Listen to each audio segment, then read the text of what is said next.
Conversation with the Atlantean Children of the Law of One. Introduction. My introduction to the Atlantean Children of the Law of One was through John Peniel's book of the same name. Later, I learned that the concept originated from Edgar Cayce. After reading the book, which challenged my previous Christian beliefs, I gained a new perspective on religion, spirituality and science. A few days ago, I began to communicate with them. It happened very quickly. As soon as the idea came to my mind, I grabbed my laptop and started writing. I did not want to rely on any existing material about the Law of One or the Children of the Law of One for various reasons. Therefore, this material is not affiliated with Edgar Cayce, the Law of One or John Peniel's book. From the session, I found a lot of good insights to reflect on my personal spiritual quest. I hope you too will find something useful. Greetings. Question. So, first, I would like you to tell me more about yourselves, or who am I communicating with? Children of Law of One. We are the Order of the Law of One, similar to what you might perceive as high priests. Although you have requested to communicate with us during the era of Atlantis, our avatars existed as physical high priests while our conscious self had already merged with the greater oneness beyond our Atlantean mass consciousness. Consequently, we have transcended your realm and undergone various stages and phases of transformation. In your present era, this transformation is still unfolding, with some ancient Atlanteans awaiting their descendants to reach their level before ascending together. We ascended by using the technique of solitary isolation, which involved restricting our interactions with society. This is because, once a person actively and consciously participates in any society, they adhere to its norms and create a bond that makes them a part of that mass consciousness, thus becoming dependent on spiritual development as a whole. This principle cannot be overemphasized. Actively participating in any society binds you to that society, and the evil or good done by that society is also done by you.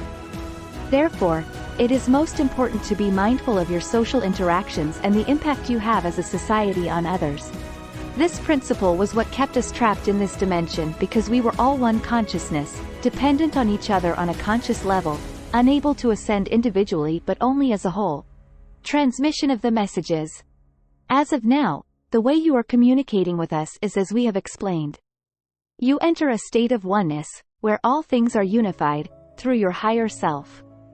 It's not your conscious mind directly, as it would dissolve into this pure state. Instead, your higher self enters this state to convey these messages to you gradually. These messages arrive in the form of energetic informational blocks, which you perceive as impressions, insights, visual images, and ideas, and they can even transmit directly to your nervous system, allowing communication through your vocal cords or muscles. Your mind interprets and conveys these patterns into relative and logical human concepts.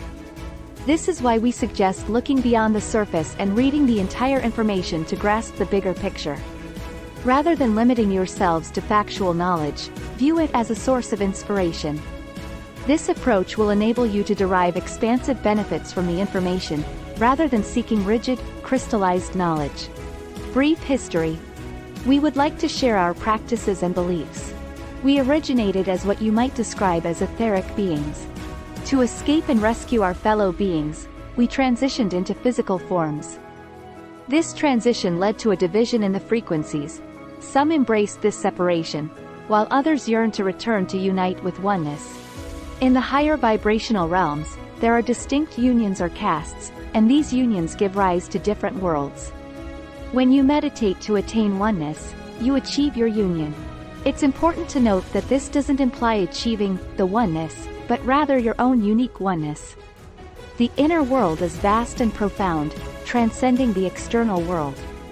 As you explore your inner world, its expansion reflects in your external reality. Your world may appear the same as everyone else's, but your perception and understanding can surpass that of the average person.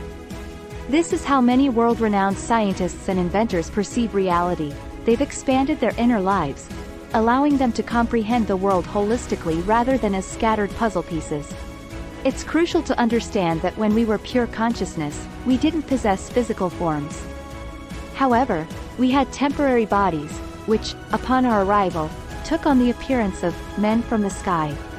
This was a manifestation of our consciousness through physical form. This suggests that as you progress, you'll attain the ability to transfer your consciousness to various avatars at will. Moreover, this isn't limited to organic forms.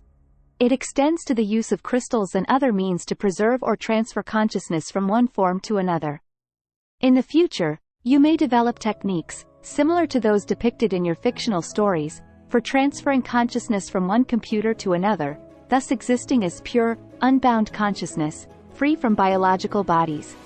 1/3 of our cast ventured beyond the boundaries of our realm, seeking to immerse themselves in the dense and heavier realm of separateness, emotions, and duality. Despite its greater density, they found solace in the uniqueness and freedom of individual will. The rest of us desired to return to the union of oneness, feeling stifled by the weight of this denser medium and the experience of separateness.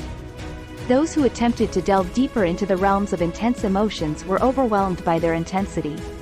Consequently, their higher rational faculties succumbed to a more primal nature, transforming them into instinctual and regressive beings who lost all memory of their origins and true selves. This loss of identity made them susceptible to manipulation, as they blindly followed their instincts and behaviors.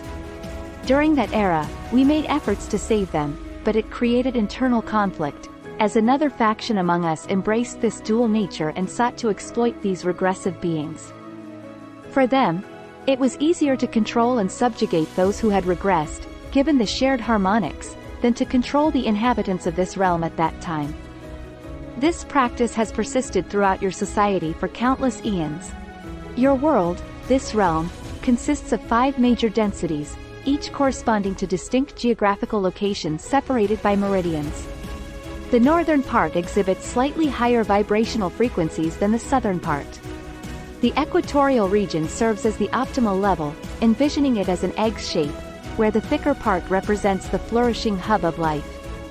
This thicker portion serves as the nexus or the core source of all life.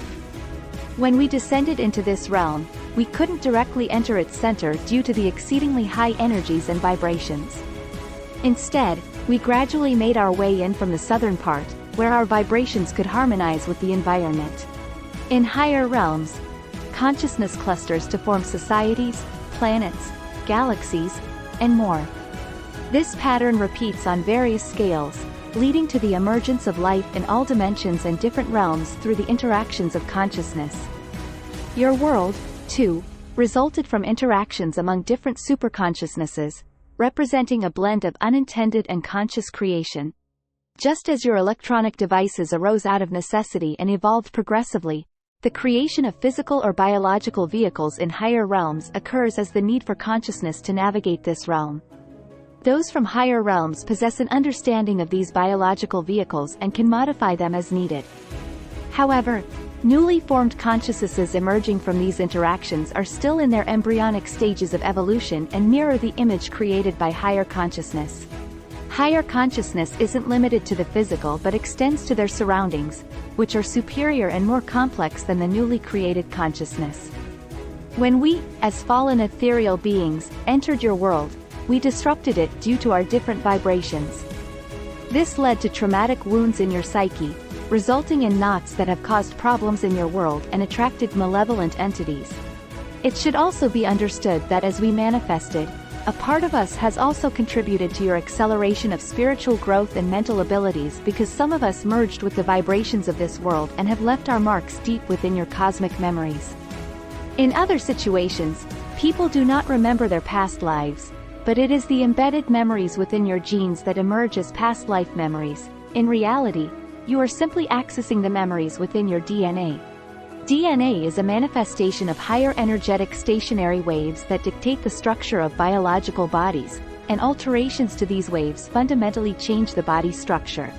These waves are physical on higher dimensions, appearing as intricate patterns and structures pulsating in repetitive patterns. We could modify these harmonics to create different animal species and alter DNA as per our preferences.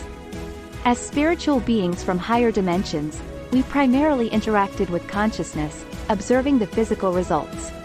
The inhabitants of this realm initially feared us and regarded us as Malungu Lungu, or the phantoms, due to our different interactions with matter.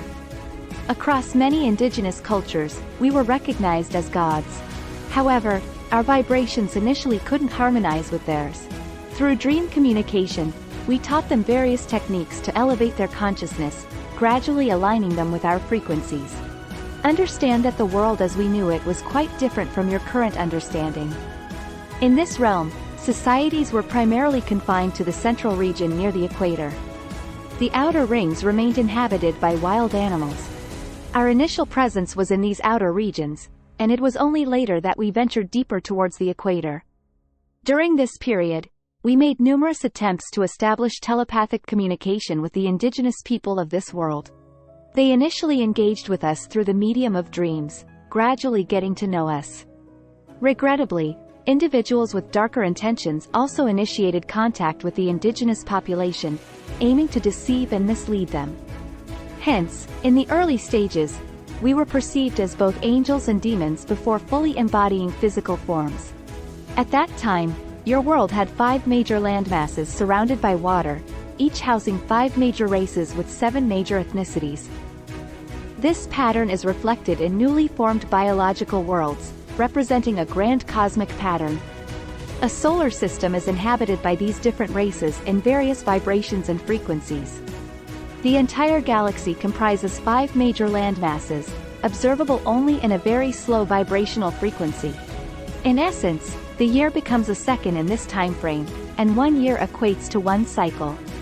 If you could observe the entire galaxy in a time-lapse with a ratio of 1 second to a year, you'd perceive the pattern we're discussing. It resembles a 5-spiraled petaled flower, with these petals representing the 5 massive landmasses across the galaxy. This symbol of the 5-petaled flower was once used to represent your realm as an emblem from your representatives. Your world mirrors this grand pattern on a smaller scale, although this pattern has become obscured due to disharmony in the harmonic tones of the galaxies. Our manifestation in your world echoes from this grand-scale pattern, rippling across all levels within your realm, reflecting in your DNA. Channeled by Muang Akili. Thank you for watching.